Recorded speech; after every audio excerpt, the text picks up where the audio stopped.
ज्ञानानन्दमयं देवं निर्मलस्फटिकाकृतिम् आधारं सर्वविद्यानां हयग्रीवमुपास्महे। अज्ञानतिमिरान्धस्य ज्ञानाञ्जनशलाकया चक्षुरुन्मीलितं येन तस्मै श्रीगुरवे नमः। పద్యభాగంలోని విభీషణోపదేశ పూర్తి చేసుకున్నాం. పద్యభాగంలోని రెండవ ముఖ్యమైన పాఠం ఎందుకుంటున్నామంటే వ్యాసరూప ప్రశ్న ఎస్ఏ టైప్ క్వశ్చన్ 6 మార్క్స్ ఏదైతే ఉందో అది ఈ పాఠం నుంచే ఇవ్వబడుతుంది. ఆ పాఠం దాని పేరు చిత్రవింశతి. దాన్ని మనం ఇప్పుడు చదువుకున్నాం. శ్రీ జటావల్లభుల పురుషోత్తమ శాస్త్రి. ఈ రచయిత పేరు జటావల్లభుల పురుషోత్తమ శాస్త్రి. జటావల్లభుల ఇంటి పేరు పురుషోత్తమ శాస్త్రి అనేది రచయిత గారి పేరు.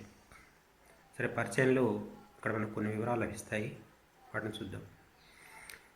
చిత్రవింశతి ఇత్యం పాఠ్యభాగः శ్రీ జటావల్లభుల పురుషోత్తమకైనా విరిస్తే చిత్రశతకం ఇత్యాఖ్యే గ్రంథే గీర్వాణమాణి చిత్రలోకः इति విషయద్వయాత్ సంగృహీతः. చిత్రవింశతి ఇత్యం పాఠ్యభాగः, ఇప్పుడు మనం చదువుకున్నటువంటి పాఠం చిత్రవింశతి అనే పేరుతో ఉన్నది. శ్రీ జటావల్లభుల పురుషోత్తమకవినా విరచితే చిత్రశతకం ఇత్యాఖ్యే గ్రంథే అని చెప్పుకున్నాం. కవి గారి పేరు శ్రీ జటావల్లభుల పురుషోత్తమ కవి అన్నారు. అక్కడ శాస్త్రి గారు ఉంది. సరే, పురుషోత్తం ఆయనకు కవి కాబట్టి కవి అనే పదాన్ని చేర్చి పురుషోత్తమ కవి చేత అంటే పురుషోత్తమ శాస్త్రి గారి చేత వ్రాయబడినటువంటి చిత్రశతకం ఇత్యాఖ్యే గ్రంథే, చిత్రశతకం అను పేరుగల గ్రంథం నందలి గీర్వాణవాణి చిత్రలోకः ఇది విషయద్వయాత్ సంగృహీతः. గీర్వాణవాణి చిత్రలోకः ఇది విషయద్వయాత్ సంగృహీతः. రెండు విషయాల నుండి ఈ పాఠం గ్రహించబడినది. అంటే ఇక్కడ తెలిసిన విషయం ఏంటంటే, మన పురుషోత్తమ కవి గారు చిత్రశతకం అనే గ్రంథం రాశారు. దానిలో అనేక విషయాలను ఆయన ప్రస్తావించారు. దానిలో రెండు విషయాలు, ఒకటి సంస్కృత భాష గీర్వాణవాణి, రెండు చిత్రలోకः లోకంలో కల్పించేటువంటి వింత ప్రవృత్తి, విచిత్రమైన ప్రవృత్తి, అంటే లోకులు ఎలా చిత్రంగా ప్రవర్తిస్తారు అనే విషయాన్ని అనే అంశాలు, ఆ వర్ణించబడిన అంశాలలో ఆ రెండు అంశాలను వర్ణిస్తూ వివరిస్తూ ఆయన చెప్పినటువంటి పద్యాలు, శ్లోకాలు ఈ పాఠంలో స్వీకరించబడ్డాయి. చిత్రశతకం మనకు తెలుసు. శతకం అంటే 100 పద్యములతో కూడుకున్నటువంటి గ్రంథము. సుమతి శతకం, వేమన శతకం ఇవన్నీ మనకు తెలిసినవి. 100 తగ్గకుండా పద్యాలు అందులో ఉంటాయి. ఈ కవిగారు కూడా చిత్రశతకం రచించారు. దానిలో కూడా 100 పద్యాలు ఉన్నాయి. అయితే అక్కడ ఆయన అవి అనేక కవితా ఖండికల యొక్క సంపుటిగా భావించవచ్చు. అంటే 10 విషయాల గురించి ఆయన రచించినటువంటి 10 శ్లోకాలు, 100 శ్లోకాలు, మొత్తం 10 × 10. ఆ 100 శ్లోకాలతో ఓ పుస్తకాన్ని తయారు చేశారు. దాని పేరే చిత్రశతకం. అందులో చిత్రలోకः అనేది మనకందరికీ కొంచెం ఆసక్తికరమైన అంశం కాబట్టి ఎవరైనా వింతల విశేషాలు వినసినట్టు ఆసక్తి చూపిస్తారు. ఇతర విషయాలంటే తర్వాత వినొచ్చులే, లేకుంటే తెలిసినవే కదా, ఇలా కొంచెం నిరుత్సాహంతో ఉన్నా ఏనా నీకు వింత చెప్పమంటావా అన్నప్పుడు ఏంటా వింత అని ఆసక్తి చూపిస్తాను. అందుకనే చిత్రలోకः అనేటువంటి ఈ విషయం, అంటే 10 శ్లోకాలతో చెప్పినటువంటి ఈ అంశం ఆధారంగానే మొత్తం గ్రంథానికి చిత్రశతకం అనే పేరు పెట్టబడింది. రెండు విషయాలు తీసుకున్నారు కాబట్టి ఒక్కొక్క విషయంలో 10 శ్లోకాలు ఉంటాయి అనుకున్నాం. రెండు విషయాలు కలిపి 20 శ్లోకాలు, 20 శ్లోకాలు ఇక్కడ తీసుకోవడం జరిగింది. అందుకని ఈ పాఠం పేరు చిత్రవింశతి అని పెట్టడం జరిగింది. వింశతి అంటే తెలుసు మీకు, సంస్కృతంలో 20కి వింశతి అని పేరు. దశ వింశతి, 30, 40, 50 ఇలా పేర్లు 10, 20, 30, 40 ఇలా ఉంటాయి అన్నమాట. అందులో వింశతి అంటే 20. 20 శ్లోకాలు ఉన్నాయి కాబట్టి ఈ పాఠం పేరును కూడా చిత్రహింసే అన్నారు. 20 శ్లోకాలు ఏ అంశాలను ప్రస్తావిస్తాయంటే, ఒక 10 శ్లోకాలు సంస్కృత భాషకు గొప్పతనాన్ని తెలిపేటువంటి గిర్వాణవాణి అనే విషయం నుంచి తీసుకున్నబడి అనే అంశం నుంచి గ్రహించబడ్డాయి. మరొక 10 శ్లోకాలు చిత్రలోక అనేటువంటి అంశం నుంచి గ్రహించబడ్డాయి. శ్రీ జటావల్లభుల పురుషోత్తమ కవయ ఆంధ్రేష్ సుప్రసిద్ధా. జటావల్లభుల, ఇది లా పొరపాటు, జలావల్లభుల అనే తప్పు. ఆంధ్రేష్ సుప్రసిద్ధా, ఆంధ్రుల ఎందు చాలా ప్రసిద్ధులు. అంటే ఆయన కాలంలో ఇప్పుడు మనకు కొంతమందికి తెలియకపోవచ్చు, కానీ అంటే ఇతర అంశాల మీద దృష్టి పెట్టిన వాళ్ళకి ఆ కాలం నాటి సాహిత్యం జ్ఞానం కల వారందరికీ కూడా ఈయన చాలా తెలిసినటువంటి వ్యక్తి. ఈయన గురించి తెలియని వారు ఎవరు లేరు. అందుకని ఈయన ఏమంటున్నారంటే ప్రసిద్ధా, పేరు పొందినటువంటి వారు, సుప్రసిద్ధా. ఆంధ్ర గిర్వాణవాణ్యో న కేవలం యమే ఉపాధిభాజ అపి విద్వాంసోపి. ఆంధ్ర గిర్వాణవాణ్యో, ఆంధ్రవాణి గిర్వాణవాణి, సంస్కృత భాష తెలుగు భాష, ఈ రెండు భాషల యందు నా కేవలం ఎంఏ ఉపాధి భాజ, ఉపాధి అంటే పట్టా, పట్టాను సంపాదించడం మాత్రమే కాదు, పట్టాను పొందినవారు మాత్రమే కాదు, అపితు ఇంకను విద్వాంస అపి, పండితులు కూడా. ఇప్పుడు మనం చూస్తుంటాం, ఏదో యూనివర్సిటీలో చేరో లేకుంటే ప్రైవేట్గానో ఒక ఎగ్జామ్కు సిద్ధపడి ఆ పరీక్ష రాస్తారు, సర్టిఫికేట్ వస్తుంది, ఎంఏ ఎంఎస్సి ఇట్లా ఏదో ఒకటి. అయితే కేవలం వాళ్ళ దృష్టి ఎలా ఉంటుందంటే సర్టిఫికేట్ని సంపాదించడమేనే ఉంటుంది. అంటే పరీక్షలో ప్రశ్నపత్రంలో ఏ ప్రశ్నలు వస్తాయి, వాటిని ఎలా సులభంగా మనం రాయటాలి, కేవలం పరీక్షా దృష్ట్యా మాత్రమే అవసరమైనటువంటి సమాచారం మాత్రమే నేర్చుకొని దాన్ని మాత్రమే కంఠస్థం చేసి పరీక్షలో స్నానాలు రాసి సర్టిఫికేట్ సంపాదిస్తారు. నేను ఎంఏ పూర్తి చేస్తాను లేదా ఇంకో డిగ్రీ పూర్తి చేస్తానని చెప్పుకుంటారు. అయితే ఈయన అలాంటి వాడు కాదు. విద్వాంస అపి అంటే వైదుష్యం కలవాడు కూడా. సంస్కృతాంధ్ర భాషల్లో అపారమైనటువంటి జ్ఞానాన్ని పొందిన వారై ఆ పరీక్షలు రాశారు ఆయన. ఆ పరీక్షల కోసం చదివి జ్ఞానం పొందినవాడు కాదు. పరీక్షల కోసం చదవటం ద్వారా లభించినటువంటి జ్ఞానం కాదు ఈయనది. ఈయన ముందే ఆసక్తితోటి సంస్కృత ఆంధ్ర భాషల్ని పూర్తిగా అభ్యసించి అపారమైన జ్ఞానాన్ని సంపాదించి ఎంతో వైదుష్యాన్ని పాండిత్యాన్ని సంపాదించి తర్వాత అందరికీ ఉన్నట్టుగా తనకు ఒక డిగ్రీ ఉంటే బాగుంటుందన్నట్టుగా రాసినవాడు. అందుకని కేవలం ఎంఏ పట్టాను పొందినవారు మాత్రమే కాదు, విద్వాంసులు కూడా అని చెప్తున్నారు. అయితే సుచిరం కొవ్వూరు పురస్థ ఆంధ్ర గీర్వాణ కళాశాలాయా అధ్యక్ష పదవీం అతినిపుణం అధిష్టాయ విజయవాటికా నగరిస్థ ఎస్ఆర్ఆర్ సివిఆర్ కళాశాలాయాం సంస్కృతోపన్యాస పదమలంకృతవంతః. అయితే వీరు సుచిరం చాలా కాలం పాటు కొవ్వూరు పురస్థ ఆంధ్ర గీర్వాణ కళాశాలాయా, కొవ్వూరు తెలిసిన ప్రదేశమే, కోవూరు ఇది వేరే, నెల్లూరు పక్కన ఉంటుంది, పెనా నదికి ఇటువైపు. ఇది కొవ్వూరు రాజమండ్రి దగ్గర ఉండేది అనమాట. ఒకవైపు ఉత్తరం వైపు గోదావరి, రాజమండ్రి దక్షిణం వైపు ఉండే పట్టణం కొవ్వూరు. ఆ కొవ్వూరులో అది కోవూరు, ఇది కొవ్వూరు. ఆంధ్ర గీర్వాణ కళాశాల అనే ఒకటి సంస్కృతం ఒక కాలేజ్ ఉంది, ఓరియంటల్ కాలేజ్ అంటాం. ఆంధ్ర గీర్వాణ కళాశాల అంటే తెలుగు భాషకు దేవభాషకు ప్రాధాన్యం ఇచ్చి ఆ భాషలు నేర్పేటువంటి కళాశాల అనమాట. ఓరియంటల్ కాలేజ్ అని పిలుస్తాం.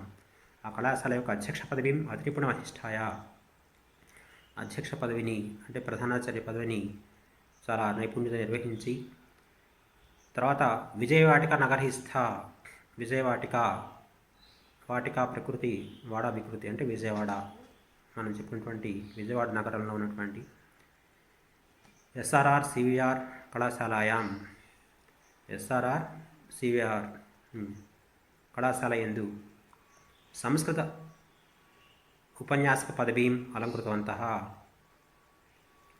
సంస్కృత ఉపన్యాసక పదవీం, సంస్కృత ఉపన్యాసక పదవిని కూడా, లెక్చరర్ కూడా ఆ పదవిని కూడా అలంకరించారు. అంటే ఆ పదవిని కొంతకాలం నిర్వహించారు.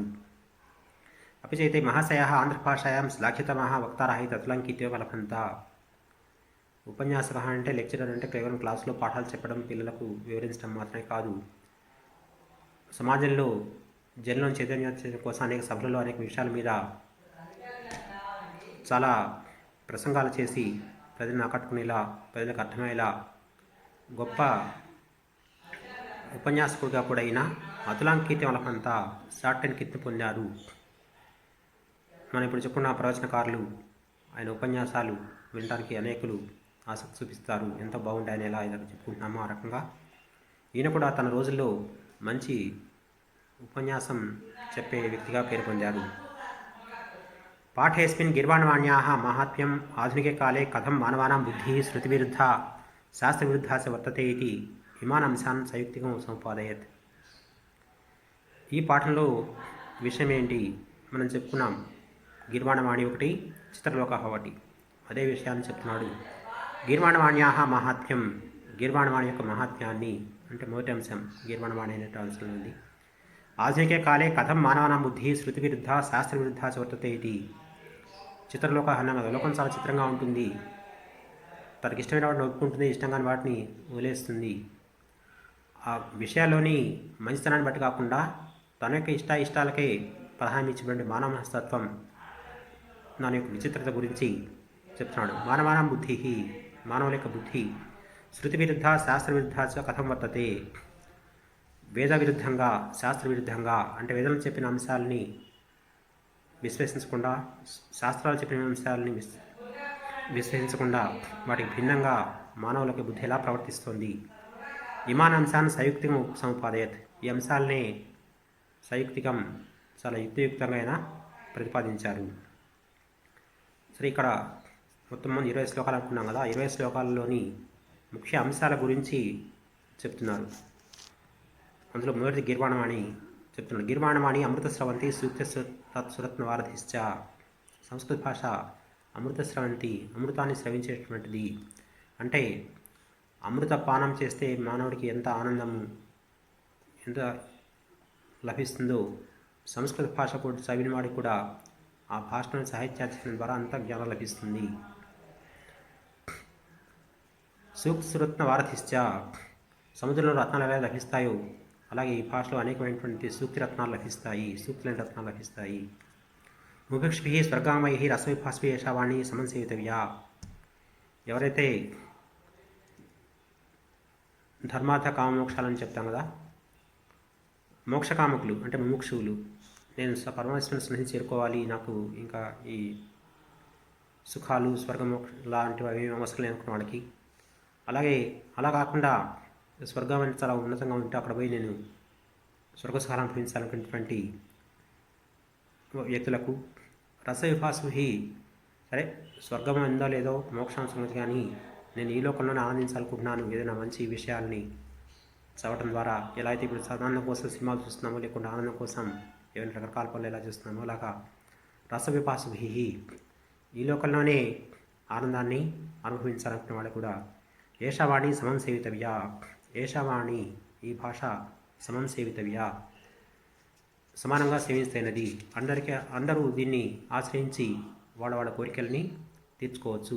మోక్షాన్ని పొందొచ్చు, స్వర్గాన్ని పొందొచ్చు. రసవిపాసువులు అంటే ఆనందాన్ని అనుభవించాలనుకున్నటువంటి వ్యక్తులు ఆనందాన్ని కూడా అనుభవించవచ్చు. సో ఈ శ్లోకం గురించి చెప్పుకునేటప్పుడు ఇంకొంచెం వివరంగా చెప్పుకుందాం ఈ విషయం గురించి.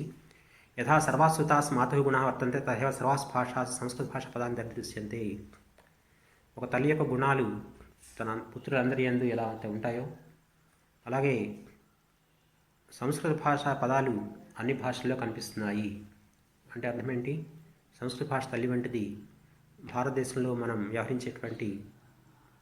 మాట్లాడేటువంటి రకరకాల భాషలన్నీ కూడా కూతుళ్ళ వంటివి.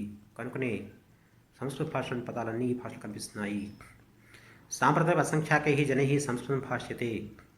ఈరోజు కూడా అసంఖ్యాకులు, లెక్కలేనంతమంది అంటే అనేకులు జనులు ఈ భాషను మాట్లాడుతున్నారు. సంస్కృతం ఎవరు మాట్లాడటం లేదు అనే పరిస్థితి లేదు. ఇప్పటికీ వేరే ప్రాంతాల పండితులు కలుసుకున్నప్పుడు వాళ్ళ మాతృభాషలో వేరైనప్పుడు వాళ్ళందరూ వ్యవహరించేది సంస్కృత భాషలోనే. ప్రతి సంవత్సరం లక్షశः ప్రబంధా విక్రీయంతే. ప్రతి సంవత్సరం కూడా లక్షశः ప్రబంధా, లక్షల కొలది ప్రబంధా సాహిత్య గ్రంథాలు అంటే రచనలు విక్రీయంతే. అవి వివిధ అంశాలు చెందినవి, వేదాంతకు సంబంధించినవి కానీ, కావ్యాలకు సంబంధించినవి కానీ, ధర్మశాస్త్రాలకు సంబంధించినవి కానీ, ఎన్నో పుస్తకాలు ఇప్పటికీ విక్రియంతే అమ్మబడుతున్నాయి. అంటే ప్రజలు వాటిని కొంటున్నారంటే అర్థం ఏంటి? చదివేవాడు కదా కొంటారు. చదువుతున్నారంటే వాళ్ళ సంస్కృత భాషా జ్ఞానం ఉంది పరిపట్టేదా. కాబట్టి సంస్కృత భాష ఈ రోజుకి సజీవంగానే ఉంది. అత భాషా మృతా ఇది వాద సత్యదురహ ఏవా. కాబట్టి కొంతమంది చెప్తారు సంస్కృత భాష మృత భాష, చనిపోయిన భాష. ఎందుకంటే సంస్కృతం వాళ్ళ దృష్టి ఏంటంటే సంస్కృతం తప్పితే మరే భాష రాని వాళ్ళు ఎవరు లేరు కాబట్టి ఇది ఎవరికి మాతృభాష కాదు. ఏ భాష రాకపోయినా పుట్టినప్పటి నుంచి చనిపోయిన దాకా ఏదైనా ఒక భాష వాడు తన కుటుంబం నుంచి పొందుతాడో అది వాడి మాతృభాష అవుతుంది. అలా ఈరోజు కేవలం సంస్కృతం మాత్రమే నాకు వచ్చు, మరే భాష అనే వాళ్ళు ఎవరు లేరు కాబట్టి సంస్కృతం మృత భాష అని వాళ్ళు ఏదో చెప్తున్నారు. అది సత్య దూరహ ఏవా, సత్యానికి చాలా దూరంగా ఉంది. అంటే సత్యం కాదు, అసత్యము. మృత భాష అంటే అసలు ఎక్కడా వ్యవహారం లేని భాష, ఎవరికి తెలియని భాష అయితే ఆ భాష తెలిసిన వాళ్ళు ఎవరు లేకపోతే మాత్రమే మృత భాష అవుతుంది. కానీ ఆ భాష తెలిసిన వాళ్ళు అనేకులు ఉండగా అది మృత భాష ఎలా అవుతుంది? కనుక వాళ్ళు చెప్పేటువంటి వాదన అది సత్యం కాదు, సత్యానికి చాలా దూరంగా ఉంది, అంటే సత్య విరుద్ధమైనది. ఇది ఇప్పటివరకు గీర్వాణానికి సంబంధించిన అంశాలు చెప్పారు. ఈ అంశాలు మనకు మొదటి 10 శ్లోకాల వివరంగా చెప్పబడతాయి. తర్వాత చిత్రలోక అనేటువంటి అంశంలోని ముఖ్యాంశాలను ప్రస్తావిస్తున్నాడు. మొదటిది మానవాః స్వార్థబుద్ధ్యా యథాశక్తి పాపకర్మాణి కృత్వా నరకే పతంతి. మానవులు స్వార్థబుద్ధితో, అంటే నా ప్రయోజనం నెరవేర్చాలు, ఇతరులకు కలిగే లాభ నష్టాల గురించి నేను పడుచుకోను, నాకు మంచి రీతి చాలు అనేటువంటిది ఆలోచన ఉందో దీన్నే స్వార్థబుద్ధి అంటాం. స్వ అర్థం, తన యొక్క ప్రయోజనము, తన యొక్క పని, ఇది మాత్రం మన బుద్ధిలో ఉంటుంది. అంటే తన లాభం, తన క్షేమం, తన సుఖం, ఇది తప్పితే ఇతరుల గురించి ఏమాత్రం పట్టింపు లేకుండా ఎవరెటు పోయినా పర్వాలేదు, నేను బాగుంటే చాలని ధోరణి అన్నమాట. ఇలా వీళ్ళు ఏం చేస్తున్నారంటే యథాశక్తి పాపకర్మాన్ని కృత్వా, యథాశక్తి తమకు శక్తి ఉన్నంత మేర, తమ చేతనైనంత అన్నమాట, ఎంత ఎక్కువ చేతనైతే అంత ఎక్కువగా పాపకర్మాన్ని కృత్వా, పాపకర్మలను ఆచరించి తనకు లాభం వస్తే అనుకున్నప్పుడు ఏ వ్యక్తి అయినా తన విద్యుత్ ధర్మాన్ని సరిగా నెరవేర్చడు. ఒక వ్యాపారి కల్తీ వస్తువు అమ్మడానికి వెనుకంజ వేయడు. ఒక ఉపాధ్యాయుడు తన జీతం సరిగా తనకు వస్తుంది అది చాలు, పిల్లలు ఏమైనాయి, పిల్లలకు సరిగా పాఠం అర్థమయ్యేలా చెప్పాలనుకోడు. మరొక వైద్యుడు కూడా నా ఫీజు నాకు వచ్చేసింది కదా, పేషెంట్ ఉంటే ఏం పోతే ఏమి అన్న ధోరణి వ్యవహరిస్తాడు. ఇలా యథాశక్తి మిగతా అన్ని రంగాల వాళ్ళు ఎవరు దీనికి అతీతం కాదనమాట. అందుకనే మానవాహ అన్నాడు. మానవులందరూ ఆ వృత్తి ఈ వృత్తిని కాదు, ఏ వృత్తి చేస్తే మానవుడైనా కానీ ఇవాళ వాడి యొక్క ప్రవృత్తి ఎలా ఉందంటే యథాశక్తి పాపకర్మాన్ని కృత్వా, తనకు ఎంత ఎక్కువ శాతం అయితే అంత ఎక్కువగా స్వార్థాన్ని సంపాదించుకోవడం ప్రయత్నిస్తూ పాపకర్మలను ఆచరిస్తూ నరకే పతంతి, చివరి వీళ్ళంతా నరకాన్ని చేరుకుంటున్నారు. నరాహ సుఖమిచ్చంతి పరం తత్ పుణ్యనే పాపం విజ్ఞాపే పాపం కుర్వంతి. అయితే ప్రతిమానుడు నరాహ సుఖమిచ్చంతి, సుఖాన్నే కోరుకుంటుంటారు. సుఖం ఎలా వస్తుంది? పుణ్యం ద్వారా సుఖం వస్తుందని చెప్పి మన గ్రంథాలు చెప్తున్నాయి. పుణ్యం సుఖాన్ని, పాపం దుఃఖాన్ని కలిగిస్తుందనే విషయం అందరికి తెలిసిందే. పరోపకార పుణ్యాయ పాపాయ పరపీడనం అంటాడు. పరులకు మేలు చేస్తే పుణ్యం వస్తుంది, పరులను పీడిస్తే పాపం వస్తుంది. ఆ పుణ్యం ద్వారా వచ్చేది సుఖం, పాపం ద్వారా వచ్చేది దుఃఖం. ఆ విషయం తెలిసి కూడా పాపం కుర్వంతి, అంటే కోరుకునేది ఒకటి, చేసేది మరొకటి. కోరుకునేది మామిడి పండు, నాటదేమో వేప విత్తనం, ఇలా ఉంటుందన్నమాట. పుణ్యం ద్వారానే సుఖం లభిస్తుందని విజ్ఞాయాపి తెలిసి కూడా పాపం కుర్వంతి, పాప పనులు చేస్తున్నారు. అతఃపరం లోకే చిత్రం కిమస్తి, ఇంతకంటే ఆశ్చర్యకరమైన విషయం లోకంలో ఏముంది? పితర ఈశ్వరే భక్తిని ప్రదర్శయంతి పరంతు వేదే అనాదరాహ. భగవంతుడున్నాడు అని గుళ్ళకు గోపురాలు తిరుగుతుంటారు. ఈశ్వరుని పట్ల, ఈశ్వరుడు అంటే దైవం, పరమేశ్వరుడు, మహాదేవుడు అనుకోవచ్చు, లేదా ఏ దేవుడైనా ప్రభు. ఈశ్వరుని పట్ల భక్తిని ప్రదర్శయంతి, అమ్మో నాకు దైవభక్తి చాలా ఎక్కువ అని పూజలు వ్రతాలు చేస్తుంటారు, గుళ్ళు గోపురాలు తిరుగుతుంటారు. కానీ వేదే అనాదరాహ, వేదం పట్ల అనాదరాహ, ఆదరభావం లేనివారు వీరు. దేవుడి పట్ల భక్తి అంటారు, ఆ దేవుని మాటలైనటువంటి వేదవచనాల పట్ల మాత్రం ఏమాత్రం ఆదరణ కనపరచరు. అంటే వేదంలో చెప్పిన ధర్మాలు ఏమాత్రం పాటించరు. ఏతేషాం పితృభక్తి అతీవ చిత్ర, వీళ్ళ యొక్క పితృభక్తి కూడా అతీవ చిత్ర. నాన్న అంటే గౌరవం ఉంది అంటారు, నాన్న చెప్పిన మాత్రం మాత్రం వినరు. ఇలాంటి వాళ్ళ పితృభక్తి ఏమనాలి? ఆశ్చర్యకరంగా ఉంది అంటాడు అన్నమాట. यदि मह्यं रोचते वेदः अंगीक्रियते किन्तु वेदोक्तः विषयः यदि न ज्ञायेत तर्हि श्रुतिः अप्रमाणमिति वदामि चित्र इत्येवं विषयोऽपि अति विचित्रः. यदि मह्यं रोचते वेदः अंगीक्रियते, వేదంలో నాకు నచ్చే అంశం ఏదైనా చెప్తే నేను చెప్పిన అంగీకరిస్తాను. అంటే ఒక వ్యక్తి తనకు నచ్చిన విషయం ఏదైనా వేదంలో కనపడితే అమ్మ వేదం చాలా గొప్పది, ఈ విషయాలు చెప్పింది, ఆ విషయాలు చెప్పింది అంగీకరిస్తాడు. यदि వేదోక్త విషయ నజ్ఞాయత, వేదంలో చెప్పిన ఏదైనా విషయం వీని బుద్ధికి అందకపోతే, అందులోని సారాంశాన్ని గ్రహించేంత తెలివితేటలు వీడి లేనప్పుడు, అది వీడికి అర్థం కానప్పుడు, తర్హి శృతి అప్రమాణం, చిచి వేదంలో ఉన్నాయి, ఇది ప్రమాణం కాదు, ఇందులో చెప్పిన విషయాలు ఏవి సాధారణ మానవులకు ఉపయోగపడేవి కాదు, అర్థమయ్యేవి కాదు, ప్రజలకు పనికొచ్చేది కాదు ఈ వేదం. ఈ రకంగా ఎందుకు పనికొచ్చేది కాదు, అది పనికొచ్చేలా దాన్ని అర్థం చేసుకునే జ్ఞానం వీనికి లేకపోవడం కారణం అన్నమాట. వేదోక్త విషయ ఇది అజ్ఞాయత, జ్ఞానం అర్థం చేసుకున్న వాళ్ళకి అది ఉపయోగపడుతుంది. కూరగాయలు అనుకోండి, మనకు అలవాటున కూరగాయలు మనం వండుకొని తింటాం, అబ్బా మంచి తెచ్చిచ్చాడు సంతోషిస్తాం.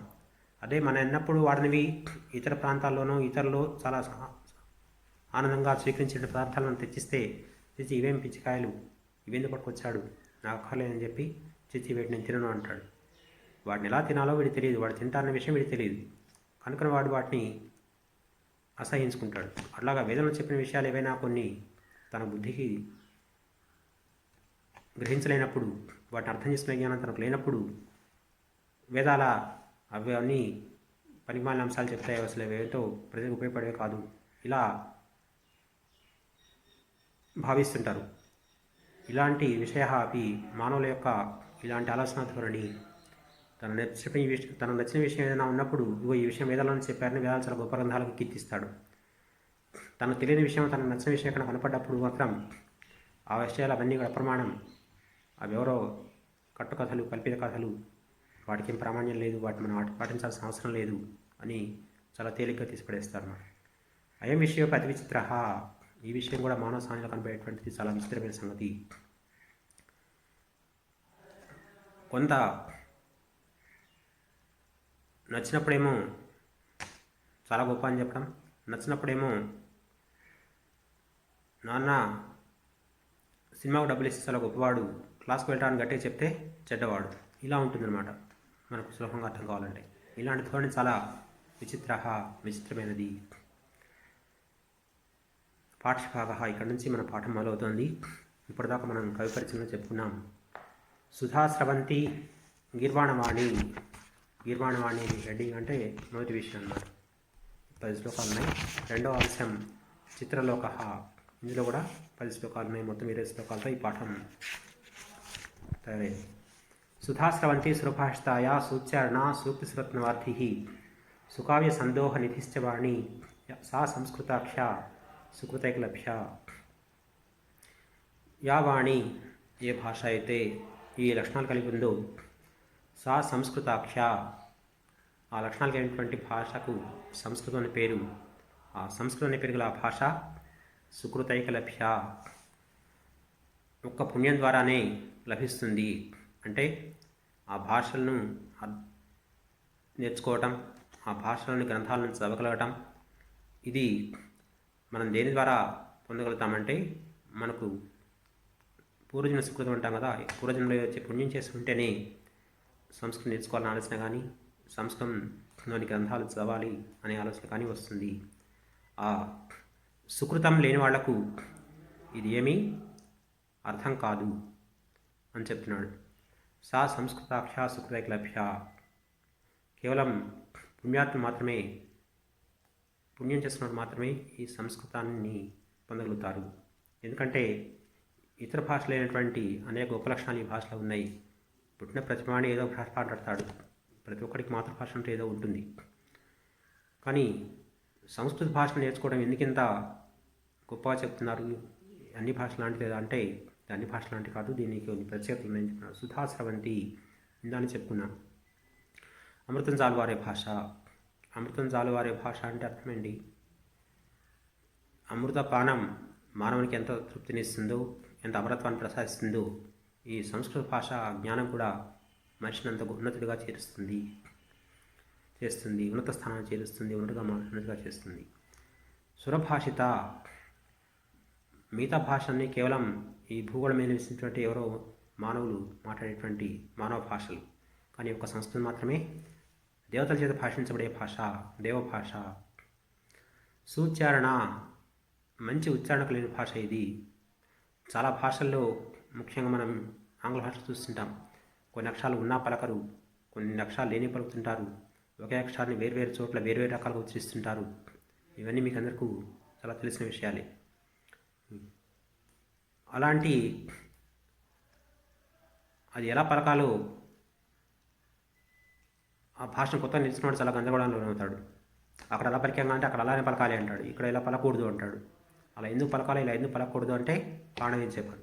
కానీ అలా కాకుండా మంచి ఉచ్చారణ, ఒక అక్షరం ఒకసారి ఇలా పలుకుతాము, ఎక్కడ వచ్చిన దాన్ని అలాగే పలికేటువంటి మంచి ఉచ్చారణ కలిగినటువంటి భాష ఇది.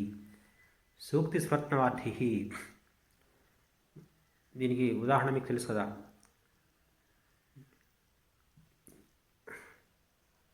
పియూటి బియూటి, రెండింటినీ పుట్ బుట్ అన్నారు, రెండింటినీ పట్ బట్ అన్నారు. ఒకచోట ఒక రకంగా ఒక ఉకారాన్ని ఉచ్చరిస్తే ఒకచోట అకారాన్ని ఉచ్చరిస్తారు. ఇలాంటి అనేక ఉదాహరణలు మీకు అందరికీ తెలిసినవే, దీన్ని అందుకనే పెద్దగా వివరించడం లేదు. ఇలాంటి సమస్య అక్కడ ఎలా పలికాం కదా ఇక్కడ ఇలా పలకాలో అనేటువంటి సందేహం ఉండదు. ఒక చోట ఇలా నేర్చుకున్నామో మిగతా అన్ని చోట్ల మన ఉచ్చారణ అలాగే ఉంటే సులభంగా ఉంటుంది. అలాంటి మంచి ఉచ్చారణ కలిగిన భాష ఇది. సూక్తి రత్నవార్థి. సముద్రానికి రత్నాకరుడు అని పేరు. రత్నములు లేము, అనేకమైన రత్నాలు సముద్రం నుంచి వచ్చాయి అంటారు. అలాంటి సముద్రంలో ఎలా అయితే రత్నములు ఉన్నాయో, పాల సముద్రాన్ని చిరికినప్పుడు వచ్చినటువంటి లక్ష్మీదేవి, చంద్రుడు, ఇవన్నీ విలువైన వస్తువులు, వీటిని రత్నములకు భావించిన రత్నాకరుడు అంటారు. లేదా సహజంగానే అనేకమైనటువంటి విలువైన వస్తువులు సముద్ర గర్భంలో లభిస్తాయి కాబట్టి కూడా రత్నాకరుడిని పిలుస్తున్నాం. భూమిలో ఉన్నటువంటి అనేక రత్నాలు నదీ ప్రవాహాల ద్వారా సముద్రంలో చేరాయి. సముద్రం అన్వేషించి వాటిని ఆ అన్వేషకులు పొందగలుగుతారు. అందుకనే రత్నంలో నిలయం సముద్రం అని చెప్తాం. మామూలుగా మనం చెప్పినటువంటి నవరత్నాలు లాంటి రత్నాలు కూడా సముద్రం దొరుకుతాయనే ఉద్దేశంతో కూడా రత్నాకరుడు అని చెప్తారు. ఆ రత్నములు సముద్రం ఎలా ఉంటాయో ఈ సంస్కృత భాషలో సూక్తులు అలా ఉన్నాయి. రత్నాలు కావాలంటే ఎలా సముద్రాన్ని ఆశ్రయిస్తాము, ఆ రకంగా మంచి సూక్తులు కావాలంటే మనం సంస్కృత భాషను ఆశ్రయించవచ్చు. సంస్కృత భాషలో చెప్పినటువంటి సూక్తి లేదు. సుకావ్య సందోహ నిధిశ్చ. సుకావ్య సందోహ నిధి సంస్కృత భాష పెద్ద నిధి వంటిది. ఈ నిధిలో, నిధి అంటే గని, ఒక్కొక్క గనిలో కొన్ని పదార్థాలు, బొగ్గు గనులు లేకుంటే ఇంకో బంగారు పనులు లేకుంటే మరొక గని, ఏదైనా రకరకాల ఖనిజాలు ఇవన్నీ లభిస్తుంటాయి గనులలో. అయితే ఇక్కడ ఈ సంస్కృత భాష అనే గనిలో ఏం లభిస్తాయంటే సుకావ్య సందోహములు, మంచి కావ్య సమూహాలు. అంటే ఎన్నెన్నో మంచి మంచి కావ్యాలు ఈ భాషలో రాయబడ్డాయి సంస్కృత భాషలో. ఈ సంస్కృత భాష అనే నిధిలో అనేక కావ్యాలు మనకు లభిస్తాయి. అటువంటి ఆ సంస్కృత భాష సుకృతైక లభ్య, ఒక పుణ్యం ద్వారా మాత్రం లభిస్తుంది. అంటే పుణ్యాత్మక కాని వాళ్ళు కేవలం నేర్చుకున్నాను ప్రయత్నం చేసినా వారికి సంస్కృత భాష పడదు. సంస్కృతం నేర్చుకున్నాడంటే వాడు చాలా పుణ్యాత్ముడుగా మనం భావించాలి. సో మనమందరం కూడా పుణ్యాత్ములమే అని కావడం కోసం సంస్కృతాన్ని మనం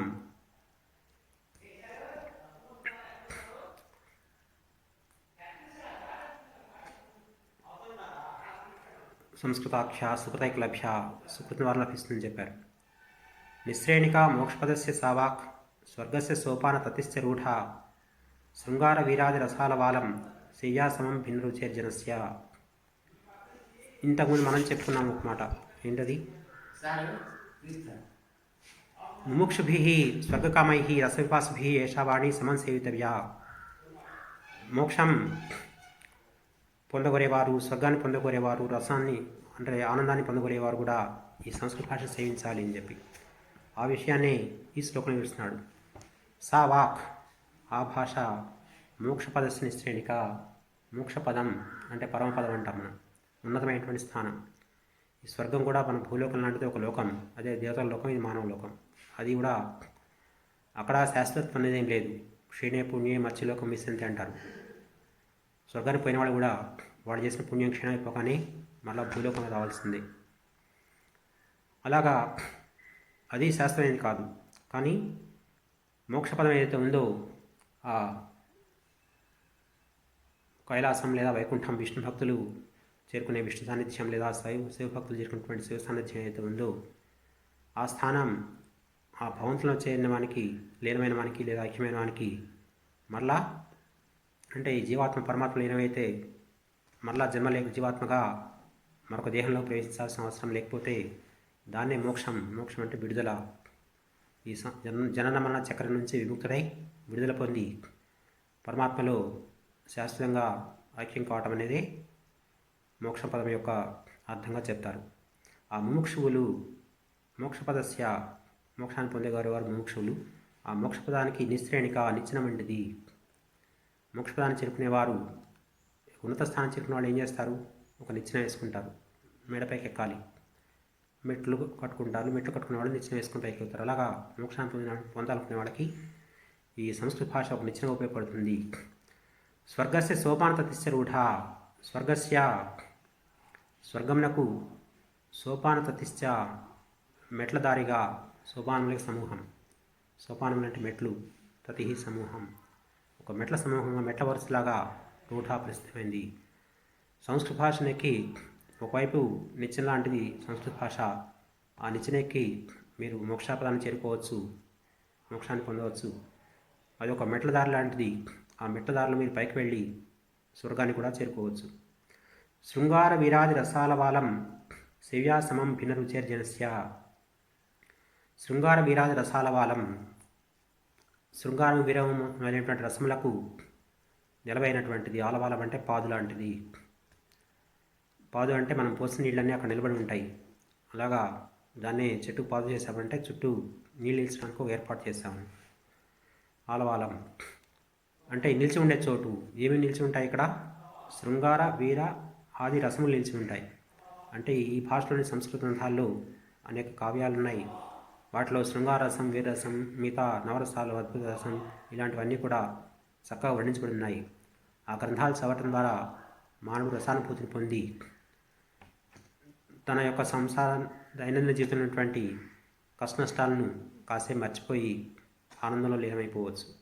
అలాంటి చెప్పిన రసవిభాసుని ఈ జీవన విధానంలో వచ్చేటువంటి ఏదైతే అనాసక్తి, నిరుత్సాహం ఇలాంటి వాటిని దూరం చేసుకోవడం కోసం కాసేపు ఆనందించాలి, సంతోషించాలంటే వాళ్ళు నేర్చుకోవాల్సిన కూడా సంస్కృత భాష. అంటే సంస్కృత భాషలు నేర్చుకుని సంస్కృత భాషలోని గ్రంథాలను అధ్యయనం చేయడం ద్వారా వాళ్ళు కూడా అమితమైన ఆనందాన్ని అనుభవిస్తారు. కనుక ఇలాంటి సంస్కృత భాష ఏదైతే ఉందో అది భిన్నరుచేర్ జనస్య సమన్సేవ్య. భిన్నరుచేర్ జనస్య భిన్న రుచిరి లోక అని చెప్తారు. లోకంలో ఏ ఇద్దరి ఇష్టాలు ఒక రకంగా ఉండవు.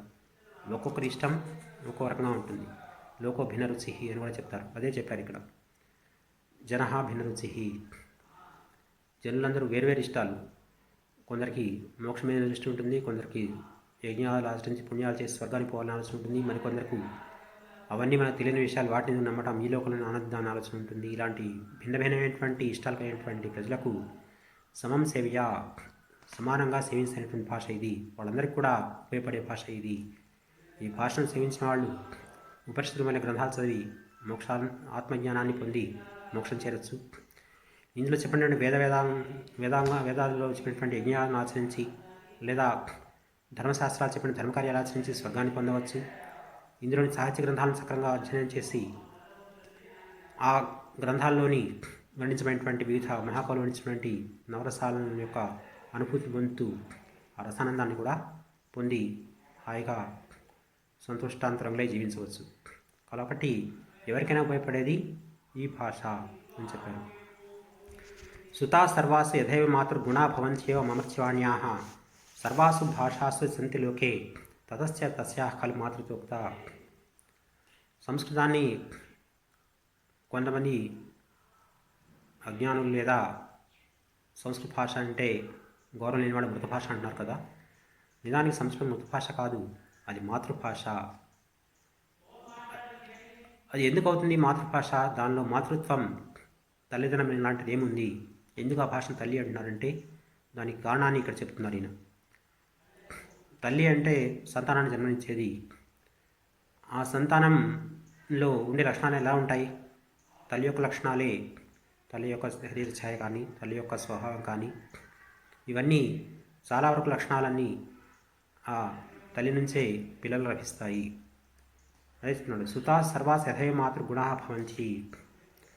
సర్వాసుతాసు అందరూ కుమార్తెలయందు అంటే సంతానం అని చెప్పవచ్చు. కుమార్తెలు అంటే కేవలం కుమార్తెలని కాదు, భాష శబ్దం స్త్రీలింగం కాబట్టి సంస్కృత భాష ఇతర భాషలు అనే అర్థంలో కూతురు ఏందని చెప్పారు, కానీ సంతానం అని చెప్పుకోవచ్చు. పురుషులైన మగపిల్లైనా ఆడపిల్లైనా వారందరి యందు యథా మాతృగుణా ఏవ భవంతి, తల్లి యొక్క గుణాలే ఉంటూ ఉంటాయి సహజంగా. ఏవం ఇదే విధంగా అమర్వాణ్యా గుణా సర్వాసు భాషా సంతి లోకే. లోకంలో సర్వాసు భాషాసు అన్ని భాషల ఎందు కూడా అమర్వాణ్యా గుణా సంతి, సంస్కృత భాష గుణాలే ఉన్నాయి. అది కేవలం లోకే అన్నారు, కేవలం భారతీయ అని చెప్పట్లేదు. అంటే భారతదేశంలో భాషలోనే కాదు, ప్రపంచంలోని ఏ భాషలో చూసినా సంస్కృత భాషలో పదాలు మీకు కనిపిస్తాయి. ఇది మనం అప్పుడప్పుడు చెప్పుకుంటాం. భ్రాత, బ్రదర్, మాత, మదర్, శతం, సెంట్. తా అనే టానిగా ఉచ్చారణ సమానంగానే ఉంది సంస్కృతంలో, ఇంగ్లీష్లో. శతం, సెంట్ పర్సెంట్ అంటాం కదా. శతం, సెంట్ అంటే 100, శతం అంటే 100. ఇలా ఇంకా అనేక అంశాలు మన వాళ్ళు చెప్తూ ఉంటారు. కాబట్టి సర్వాసు భాషాసు అన్ని భాషల యందు సంస్కృత భాష యొక్క లక్షణాలు కనిపిస్తున్నాయి కదా. అందువలన తతస్య తస్యాః ఖలు మాతృతోక్త, ఈ కారణం వల్లనే ఆ సంస్కృత భాషకు మాతృభాష అనేటువంటి ఒక గౌరవం చెప్పబడుతోంది. అంటే సంస్కృత భాష మాతృభాష అని మేము చెప్పగలుగుతున్నాము. కారణం ఏంటంటే సంస్కృత భాష లక్షణాలే అన్ని భాషలో ఉన్నాయి కాబట్టి ఈ భాషల్ని కూతుళ్ళ లాంటి భాషలు. సంస్కృత భాష వీటంటికి తల్లి వంటి భాష. గిర్వాణవాణ్యాం ఉదయః పదానం స్వధాతు హేతోరితి జన్మసిద్ధి అన్యాస్ లోకే బహుశః పదానాం నిష్పత్తిరన్యాభ్యైవాభిదృశ్య. సంస్కృత భాష పుట్టుతోనే శుద్ధి అంటే స్వచ్ఛత కలిగిన భాష, పవిత్రమైన భాష. సంస్కృత భాష యొక్క పుట్టుక చాలా పవిత్రమైనది అంటాడు. ఇతర భాషలు ఒక రకంగా చెప్పాలంటే ఒక సంకర భాషలు లాంటివి. ఇప్పుడు దేశీయ జాతులు, సంకర జాతులు అంటాం కదా, అలాగా సంస్కృత భాష ఒకటే పుట్టుక నుంచి తన ద్వారా పుట్టుక సంబంధించినటువంటి ఎలాంటి లోపాలు లేకుండా స్వచ్ఛమైన పుట్టుక లేనటువంటి శ్రేష్ఠ భాష. మిగతావన్నీ ఒక రకమైనటువంటి సంకర భాషలు లాంటివేను. ఏం చెప్తున్నాడంటే దాని కారణం చెప్తున్నాడు. గిర్వాణ్యవాణ్యాం ఉదయ పదానాం స్వధాతు హేతోరితి జన్మసిద్ధి. సంస్కృత భాషలో ఉండేటువంటి పదాలు ఏవైతే ఉన్నాయో వాటి యొక్క పుట్టుక ఎలా ఉంటుందంటే స్వధాతు హేతో, ఆ భాషలోని ధాతువుల నుంచే పుడతాయి. ఆ భాషలో ఉన్నటువంటి పదాల నుంచే ధాతువులు ఏవైతే ఉన్నాయో, దృశ్యధాతువు, దర్శనం, దర్శకుడు ఇలాంటి పదాలన్నీ, ద్రష్ట ఇలాంటివన్నీ దృశ్య ధాతు నుంచి పుట్టినాయి. పచ్ ధాతు నుంచే పాచకుడు, పాకము, పక్వము ఇలాంటి పదాలను పుట్టాయి. ఇలాగా పిబ పాధాతు, పానము, పేయము ఇలాంటి పదాలన్నీ కూడా పాధాతు నుంచే పుడుతున్నాయి. అంటే సంస్కృత భాషలో ఉన్న పదానికి కూడా మూలం ఆ భాషకు సంబంధించిన ధాతువులే అవుతున్నాయి. ఆ భాషలో ఏవైతే ధాతువులు ఉన్నాయో ఆ ధాతువుల నుంచే అనేక పదాలు తయారై ఆ భాషను సుసంపన్నం చేస్తున్నాయి. సంస్కృత భాషలోని ప్రతి పదం యొక్క మూలము ఆ భాష సంబంధించిన ధాతువులు అంటే క్రియాపదాలు, క్రియలు అనమాట. త్రాగుట, తినుట, చూచుట ఇలాంటివి అయితే క్రియలు ఉన్నాయో ఆ క్రియల నుంచే పదాలన్నీ ఏర్పడుతున్నాయి. అందువలన జన్మశుద్ధి, సంస్కృత భాషకు స్వచ్ఛమైనటువంటి పుట్టుక అనేది ఉన్నది. అన్యాసు లోకే బహుశः పదానాం, అన్యాసు ఇతర భాషలు ఏందైతే, లోకంలో అన్యాసు భాషాసు అంటాడు. ఇతర భాషల విషయం ఆలోచించినట్టయితే పదానాం బహుశः నిష్పత్తి అన్యాభ్య ఇవాభిదృశ్య, అనే పదముల యొక్క నిష్పత్తి, అది ఏర్పడే విధానం అన్యాభ్య నిష్పత్తి, వేరే భాషల నుండే అవి ఏర్పడుతున్నాయి. ఇప్పుడు మనం తెలుగులో వాడేటువంటి ఇతర భాష పదాలు రోడ్డు, రైలు, పోస్ట్, ఇలాంటివి ఏవైతే వాడుతున్నామో మనం, ఈ పదాలన్నీ కూడా ఎక్కడి నుంచి వచ్చాయి? తెలుగు భాషలో నుంచి ఏర్పడ్డాయా? మనం ఏ తెలుగు పదాలలాగా తెలుగు వాళ్ళం సహజంగానే మాతృభాషతో పాటు నేర్చేసుకొని తెలుగు భాష పదాలను వివరించేవన్నీ కూడా ఇతర భాషల నుంచి వచ్చాయి. కానీ సంస్కృతంలోని ఏ పదం కూడా ఇతర భాష నుంచి కాదు, సంస్కృత ధాతుల నుండే పుట్టింది. అన్యాసు లోకే బహుశः పదానాం నిష్పత్తి, పదానాం నిష్పత్తి, పదముల యొక్క పుట్టుక అన్యాస భాషాసు వేరే భాషల్లో బహుశः అన్యాభ్య దృశ్య అభిదృశ్య, చాలా శాతం, అంటే ఆ భాష సంబంధించినటువంటి స్వచ్ఛమైన పదాలు ఉంటాయి. ఎంత ఉంటాయి? వాటి శాతం 100% అదే భాష పదాలు ఉండవు అన్నమాట. ఒక 50%, 60% ఈ భాష పదాలు ఉంటాయి. మిగతా 40-50% పదాలన్నీ కూడా ఇతర భాషల నుంచి చేర్చుకునేవి ఉంటాయి. కానీ సంస్కృతానికి ఆ పరిస్థితి లేదు. కాబట్టి అది స్వచ్ఛమైనటువంటి భాషలో చెప్పడలేదు. ఎందుకంటే ఇతర అనేక భాష పదాలను తమలో కలుపుకోవటం వలన వాటి స్వచ్ఛతని అవి కోల్పోయాయి. పాలు, గేదె నుంచి తీసిన పాలు అలాగే ఉంటే అవి స్వచ్ఛమైన పాలు అంటాం. అందులో కొన్ని నీళ్లు చేర్చిన తర్వాత వాటి స్వచ్ఛమైన పాలు అంటాం అనలేం కదా. అలాగే తన భాషలోని ధాతుల నుంచి పుట్టిన పదాలతో కూడుకున్నటువంటి సంస్కృత భాష మాత్రమే స్వచ్ఛమైన భాష. అలా కాకుండా ఇతర భాషల పదాలని తనలో కలుపుకొని వ్యవహరించబడిన ఇతర భాషలన్నీ కూడా నీళ్లు కప్పిన పాల లాంటివి. వాటిలో జన్మశుద్ధి, స్వచ్ఛత అనేది వాటిలో కనపడదు. అందువలన ఈ శుద్ధమైన స్వచ్ఛమైనటువంటి సంస్కృత భాషను నేర్చుకోవడానికి మనం ప్రయత్నించాలి అనేది కవి గారి యొక్క ఆలోచన, ఉపదేశం. మాతా హి భాష విత్తేశ్లోకే మాతేవ రక్షత్యపి చాశ్రితాని, సా మాతృభాష భూమి సంస్కృతాఖ్య వాచ్య కథం మాతృపదేన చాన్యా. సరే, అన్ని భాషలకు సంస్కృతం మాతృభాష. సరే, దీన్ని నిరూపించాడు. ఇతర భాషల పదాలన్నీ కూడా, ఇతర భాషల్లో సంస్కృత భాష యొక్క లక్షణాలు తల్లి యొక్క లక్షణాలు కూతురులో ఉన్నట్టుగా సంస్కృత భాష పదాలు ఇతర భాషల్లో ఉన్నందువలన ఇది వాడడానికి మాతృభాష అవుతుందని చెప్పాడు. సరే, ఇది అంగీకరిస్తూనే ఎవరికి వాళ్ళకి పుట్టు నుంచి మాట్లాడే భాష ఉంటుంది కదా, దాన్ని వాళ్ళ మాతృభాషగా చెప్తాము. మనం తెలుగు వాళ్ళము తెలుగు మాతృభాష, ఇంకో కన్నడ వాళ్ళకి కన్నడం మాతృభాష, తమిళులకు తమిళం, ఈ రకంగా వాటిని కూడా మాతృభాషని పిలుస్తున్నాం కదా. వాటిని అయితే మాతృభాష అంటున్నాము, సంస్కృతాన్ని కూడా అలాగే మాతృభాష అంటాం అని అంటే అన్ని భాషల్ని మాతృభాష అంటాం వేరే, సంస్కృతాన్ని మాతృభాష అంటాం వేరే. అన్ని భాషల్ని మాతృభాష అంటాం అనేది అది కథం ఎలా కుదురుతుంది, కథం వాచ్యాహ అంటాడు. అంటే నిజంగా మాతృభాష అనే పదాన్ని దానికి సరైన అర్థంలో, ఖచ్చితమైనటువంటి అర్థంలో ఉపయోగించాలంటే ఆ పదాన్ని సంస్కృతాన్ని మాత్రమే ఉపయోగించాలి తప్పితే ఇతర భాషలకి, ఏవైతే ప్రాంతీయ భాషలు అవి ఉన్నాయో లోకంలో వాడబడే మిగతా భాషలకి ఆ మాతృభాష అనే పదం తగిన పదం కాదు. ప్రజల భాష, ప్రజలు వ్యవహరించే భాష, జనభాష ఇలా అనాలి. కానీ వాటిని మాతృభాష పదంతో వాటిని గౌరవించడం ఎలా కుదురుతుంది? కథం వాచ్యాహ, వాటిని అలా ఎలా అంటాము అంటున్నాడు. మాత అంటే తల్లి వంటిదై ఉండాలి. తల్లి ఏం చేస్తుంది? తల్లి జన్మనిస్తుంది, తల్లి తను నమ్ముకున్న పిల్లల్ని కాపాడుతుంది. ఆ లక్షణాలు భాషలో ఉంటే అప్పుడు మాత్రమే ఆ భాష మాతృభాష అవుతుంది. అలాంటి లక్షణాలు ఉన్న భాష కేవలం సంస్కృతం ఒకటే. ఇతర భాషల్లో ఆ లక్షణాలు ఎక్కడున్నాయి? అందువలన వాటిని మాతృభాష అంటాం ఎలా కుదురుతుంది? ఇది కవి గారి భావన అన్నమాట. మాతా హి భాషా వ్యత్యస్తులోకే, భాషా వితతే, భాషల సమూహానికి ఇంతకుముందు చెప్పున్నాం. ప్రపంచంలోని అనేక భాషలకు మూలం అదే భారతదేశంలోని భాషలో ముఖ్యంగా, అలాగే ఇతర భాషల, ప్రపంచ భాషలో కూడా మూలభూతమైన భాష సంస్కృతం అని చెప్పుకున్నాం. కాబట్టి వీటన్నిటికీ మాత జన్మించినటువంటిది. అలాగే మాతేవ రక్షత్యపి శాశ్వతానికి, ఒక తల్లి ఎలా అయితే తన సంతానాన్ని కాపాడుతుందో అలా తను నేర్చుకున్న వారిని సంస్కృత భాష రక్షిస్తుంది. ఆశ్రితాన్ ఆశ్రయించిన వాడని మాతా ఇవ తల్లి వలె రక్షత్ చెప్పి కాపాడుతుంది కూడా.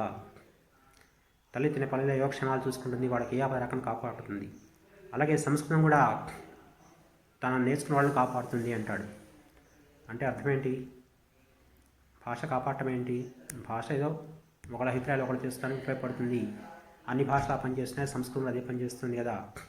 అలాంటప్పుడు ఏదో కాపాడుతుంది, ఒక ప్రాణం ఉన్న తల్లి పిల్లలు కాపాడినట్టుగా సంస్కృత భాష మానవులను కాపాడుతుందని చెప్పడం ఇది ఎంతవరకు కరెక్ట్ అంటే ఇక్కడ కవిగారి ఉద్దేశం మనం గ్రహించాలి. ఇతర భాషల్లో ఏదో సాధారణ లోక వ్యవహారం కోసం మాత్రమే ఉప్పుబిడలు ఉంటాయి. కానీ సంస్కృత భాష తన పిల్లల్ని మంచి చెడులను బోధించి వాళ్ళు చెడు మార్గంలో పోకుండా మంచి మార్గాన్ని అనుసరించేలా వాళ్ళకి ఎలాంటి ఇబ్బంది రాకుండా చూసుకుంటుంది. దానికి అవసరం సంస్కృత భాష చూసుకుంటుంది అర్థం ఏంటి? సంస్కృత భాషలోని సాహిత్యం పనిచేస్తుంది. సంస్కృత భాష నేర్చుకొని సంస్కృత భాషలోని గ్రంథాలను అధ్యయనం చేసిన వాడు ఎవడు కూడా వాడు ఏ పని చేస్తే వాడు ఆపదల పాలవుతాడో, ఏ పని చేస్తే వాడు ఇబ్బందులు పడతాడో, కష్టాల పాలవుతాడో, సమాజంలో చెడపేరు తెచ్చుకుంటాడో అలాంటి పనులు ఎప్పుడూ చేయలేడు. సంస్కృత జ్ఞానం వాడిని ఎప్పుడూ సన్మార్గం నడిపిస్తుంది. ఒక తల్లి పిల్లవాడు చేపట్టుకొని మంచి మార్గం నడిపించి వాడికి ఎలాంటి ఇబ్బంది రాకుండా ఎలా కాపాడుకుంటుందో అలాగే సంస్కృత భాష తను నేర్చుకున్నటువంటి మానవుల్ని సన్మార్గం నడిపిస్తుంది. ఇలాంటి సన్మార్గం నడిపించినటువంటి ఉత్తమమైన సాహిత్యం మరి ఇతర భాషల్లోనూ లేదు. అథవా ఎక్కడైనా కోస్తా కూస్తా లభించినా అది సంస్కృత భాషా గ్రంథాల నుంచి అనువాదం చేసుకున్నదో దాంతో ప్రేరణ పొంది రూపొందించుకున్నదే కానీ అసలు మూలమైనటువంటి ధర్మ మార్గ ప్రబోధమైనటువంటి సాహిత్యము, గ్రంథజాలము ఇవన్నీ కూడా సంస్కృత భాష యొక్కే సొంతమైనటువంటివి. ఆ సంస్కృత భాష నేర్చుకోవడం వలన, ఆ గ్రంథాలని చదవటం వలన సంస్కృత భాష నేర్చుకున్నటువంటి మానవులు ఉత్తములై మంచి మార్గంలో నడుస్తూ సురక్షితంగా ఉండగలుగుతున్నారు. కాబట్టి తల్లి పిల్లలను కాపాడినట్లుగా తనను అభ్యసించిన వారిని కాపాడే భాష సంస్కృత భాష. కాబట్టి దీన్ని మాత్రమే మాతృభాష అని మనవచ్చు. సా మాతృభాష భూమి సంస్కృతాఖ్య. అందువలన సంస్కృతాఖ్య భాష అది ఒకటి మాత్రమే, సంస్కృతిని పిలువబడేటువంటి భాష మాత్రమే మాతృభాష అవుతుంది. వాచ్య కథం మాతృపదేన చ అన్యాహ భాషాః. ఏవైతే ఇతర భాషలు ఉన్నాయో అవి మాతృపదేన కథం వాచ్యాః. మాతృభాషలని వాటిని మీరు ఎలా వ్యవహరిస్తారు, వాటికి ఆ పేరు ఎలా పెడతారు అంటే వాడు ఆ పేరు పెట్టడానికే యోగ్యమైనవి. ఇప్పుడు పోషక పదార్థాలు అంటాం. పోషక పదార్థాలని వేటిని అంటాము? ఏవైతే మన శరీరానికి బలాన్ని, శక్తిని ఇచ్చి మన ఆరోగ్యం ఉంచుతాయో వాటిని పోషక పదార్థాలు అంటాం. ఏవి తినటం వల్ల మన ఆరోగ్యం క్షీణిస్తుందో, ఏవి మన కేవలం కొవ్వును పెంచి దేహం అనారోగ్య పాలన చేస్తాయో అలాంటి వాటిని పోషక పదార్థాలు వ్యవహరిస్తామా? తినడానికి అవి తినే పదార్థాలే, ఇవి తినే పదార్థాలే. కానీ ఏవి తినడం ద్వారా మనకు శరీరానికి పుష్టి బలము లభించి మనం ఆరోగ్యంగా ఉండగలుగుతాము వాటిని మాత్రమే పోషక పదార్థాలు అంటాం. మిగతా వాటిని ఊరికే చిరుతిండ్లు ఇవి ఆహార పదార్థాలు అంటాం, కానీ పోషక ఆహార పదార్థాలు మాత్రం వ్యవహరించలేము. అలాగా ఇతర భాషల్ని లోక భాషలు, జనభాషలు లేదా ప్రజాభాషలు ఇలాంటి వాటితో పిలవాలి తప్పితే మాతృభాష అనడానికి వాటికి అర్హత లేదు. ఎందుకంటే ఒక తల్లి శిశువుల్ని కాపాడినట్టుగా కాపాడే భాష సంస్కృతం మాత్రం. కాబట్టి తను నేర్చుకున్న వాళ్ళని సంస్కృతం మాత్రమే మాతృభాష అనాలి. ఇతర భాషలను మాతృభాష అంటాం న్యాయం కాదు అని సంస్కృత భాష గొప్పతనాన్ని చెప్తున్నారు కవి గారు. తర్వాత అత్యద్భుతాం శక్తిమవేహి వాణ్యాః యస్యాం ప్రవీణాః అధునాపి లోకే పురాతన శ్లోకచయం పఠిత్వా తన్వంతి లజ్జాళుం అసంస్కృతజ్ఞం. అత్యద్భుతాం శక్తిమవేహి వాణ్యాః యస్యాం ప్రవీణాః అధునాపి లోకే పురాతన శ్లోకచయం పఠిత్వా తన్వంతి లజ్జాళుం అసంస్కృతజ్ఞం. ఇవాళ కూడా ఎవరైతే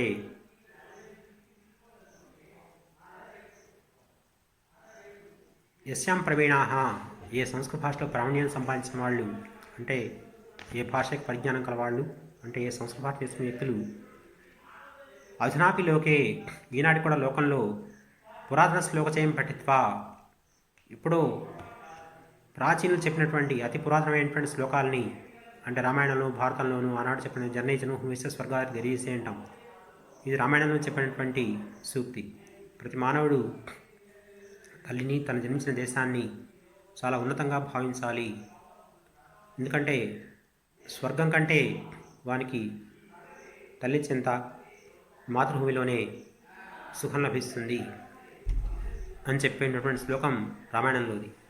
కొన్ని వేల సంవత్సరాల పురాతనమైనటువంటి ప్రాచీన సాహిత్యంలోనివి ఎన్నో సూక్తులు ఈనాటికి కూడా పఠిత్వా చదువుతూ ఒక ఉపన్యాసుడు ఉపన్యాసిస్తున్నాడంటే ఆయన ఉపన్యాసంలో ఆ సంస్కృత భాషా జ్ఞానం ఉంటే ఎప్పుడో వేల సంవత్సరాలు మన మహర్షులు చెప్పినటువంటి అనేక నీతి సూక్తుల్ని వాళ్ళు కోట్ చేస్తూ వాటిని చదువుతూ తన్మంతి లజ్జాడు అసంస్కృత జ్ఞం, ఆ సంస్కృత భాషా జ్ఞానం లేని వ్యక్తుల్ని అరే సంస్కృత భాషలో ఇంత గొప్ప విషయాలు ఉన్నాయా, మన పెద్ద పూర్వీకులు వేల సంవత్సరాలు ఇలాంటి నీతులు చెప్పారా.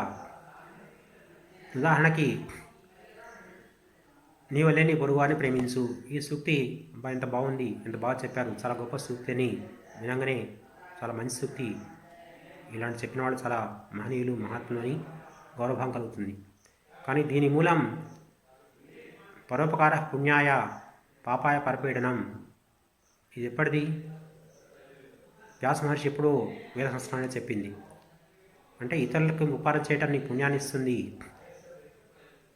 ఇతరులకు పీడించడం నీకు పాపాన్ని కలిగిస్తుంది. పుణ్యం వల్ల వచ్చేది సుఖం, పాపం వల్ల వచ్చేది కష్టం అని ఇంతకుముందు చెప్పుకున్నాం. ప్రతి ఒక్కడు ఏం కోరుకుంటాడు? సుఖాన్ని కోరుకుంటాడు. అంటే పరోపకారమే చేయాలి. పరోపకారం చేయడం ద్వారా నీవు సుఖంగా ఉంటావు, నీకు పుణ్యలోకాలు లభిస్తాయి. ఈ విషయాన్ని ఎవరు చెప్పారు? పరులను ప్రేమించమని. అంటే పరులు అంటే ఎవరు? ఇరుగు వారే, తోటివారు అంటాం కదా. నీవన్నీ నీ తోటివారిని అంటే ఆ తోటివారు ఎవరు? పరులే. మనకంటే మన కుటుంబం కంటే భిన్నమైన వాళ్ళు. వీళ్ళందరినీ కూడా మనం ప్రేమించాలంటే ఇంకా ఏం చెప్పారు? అపకారికి కూడా ఉపకారం చేయమని చెప్పారు. ఒకడు ఆ తోటి వాళ్ళు నీకైనా అపకారం చేసినా కానీ దాన్ని పట్టించుకోకుండా ఉపకారికి ఉపకారం విపరీతం కాదు సేవిరంపంగా, అపకారికి ఉపకారం నెప్పన్న సేవాడు నేర్పరిస్మతి. వీటన్నింటికి మూలం ఎక్కడుంది? సంస్కృతంలోనే ఉంది. ఉపకార్షి యస్సాధు సాధుత్వే తస్య గుణ, అపకార్షి యస్సాధు ససాధు సద్భిరుచ్యతే.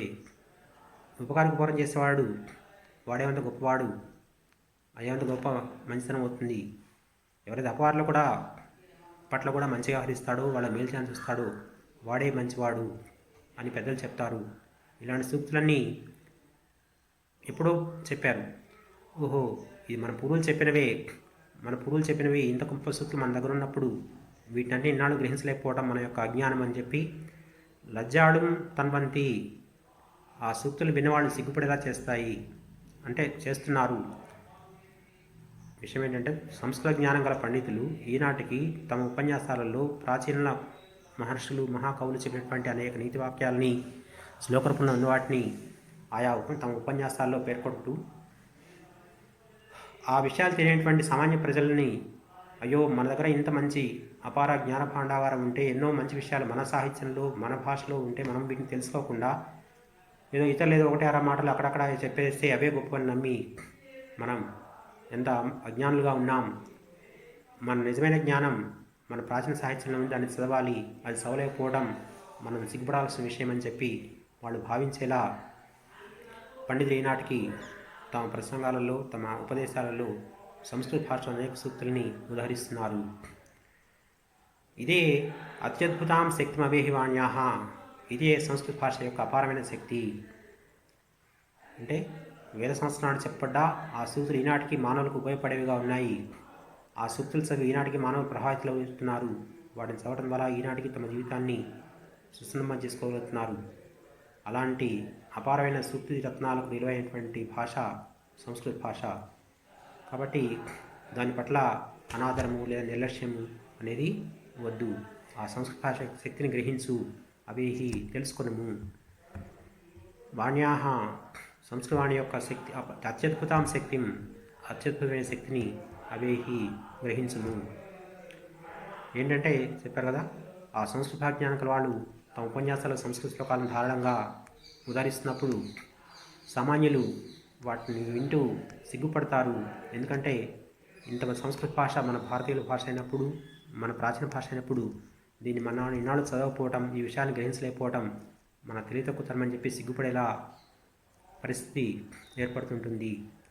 అంత గొప్ప సూక్తులకు నిలవైన భాష సంస్కృత భాష. ఇప్పటికి మనం 6 శ్లోకాలు చెప్పుకున్నాం. తర్వాత మిగిలిన శ్లోకాలని తర్వాత పాఠంలో చెప్పుకుందాం.